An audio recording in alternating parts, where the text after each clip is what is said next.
Do you ever feel like your own mind is your worst enemy? That's what Ethan Cole whispered to himself as he stared into the mirror one cold New York morning.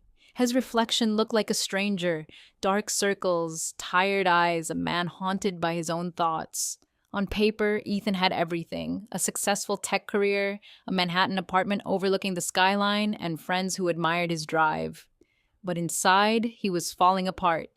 Every night, Ethan's mind became a battlefield. His thoughts whispered, "You're not enough.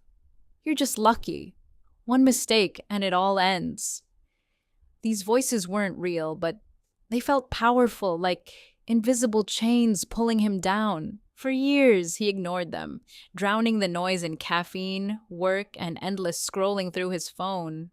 But one evening, after losing an important deal at work, something inside him broke. He walked aimlessly through Times Square, lights flashing, people laughing, but he felt invisible. His phone buzzed with notifications, but he didn't care. In that moment, Ethan realized something terrifying. His enemy wasn't outside him, it was inside his mind. The next morning, he did something he'd never done before. He typed, "How to control your mind" on Google. Among countless self-help pages, one quote caught his attention.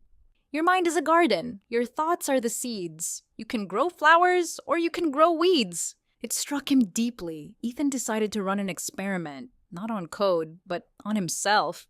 He called it Project Mind Control. He began by tracking his thoughts every morning. He carried a small notebook and wrote down every negative idea that appeared. "I'm not smart enough. People are judging me. This won't work." After a week, he had filled 10 pages. The realization shocked him. 80% of his daily thoughts were negative. He was programming his brain for failure without even noticing. Ethan decided to apply what he knew best: logic. If the brain is like a computer, he thought, then I've been running bad software for years.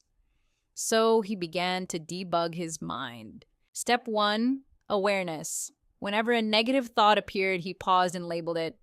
There's the thought that says, "I'm not enough." By naming it, he separated himself from it. Suddenly, his thoughts lost power.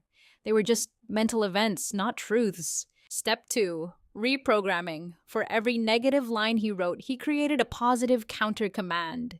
"I'm not smart enough" became, "I'm learning and growing every day." "People are judging me" became, "People are too busy living their own lives." "This won't work" became, "I'll find a way or make one." At first, it felt fake, like lying to himself. But as days turned into weeks, Ethan noticed something strange. His mornings felt lighter. The voice in his head softened. Then came step 3, the 5-second rule. Every time fear or doubt appeared, he counted backward.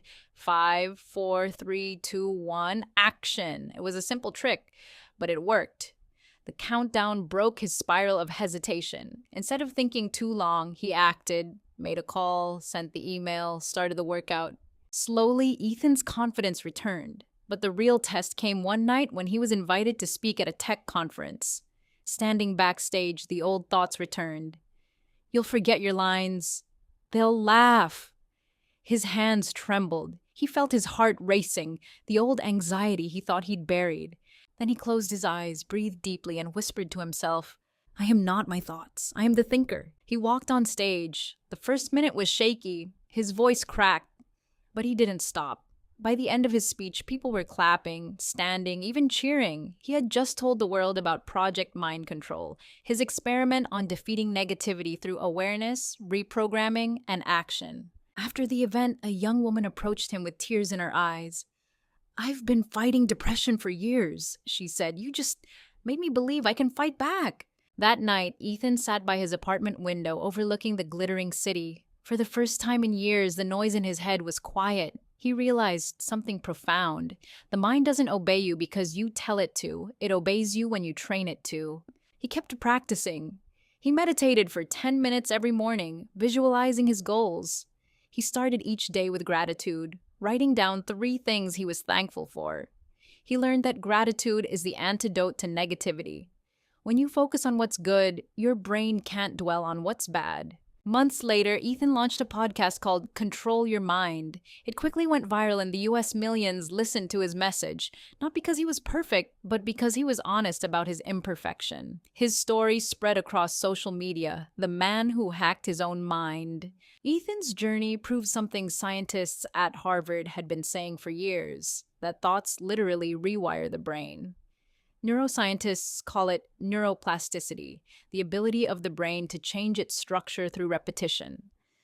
The more Ethan practiced positive thinking, the more his brain adapted to optimism. His mental muscles grew stronger every day. He wasn't fearless. He still had bad days. But now he knew the truth. Negative thoughts are visitors, not permanent residents.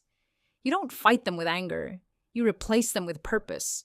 And whenever doubt returned, he'd look at that same mirror and whisper, "You are the master now." Years later, Ethan wrote in his journal, "The mind is both a weapon and a trap. If you learn to control it, it will serve you. If you let it control you, it will destroy you. The choice is yours, every single day." So, if you're reading this, maybe your own battle is still going on. Maybe your thoughts tell you that you're not enough. But remember Ethan Cole's story. Your brain believes what you repeat. Speak life into yourself. Replace fear with action. Because in the end, the strongest power in the universe isn't outside of you. It's inside your mind. And once you control that, nothing can defeat you.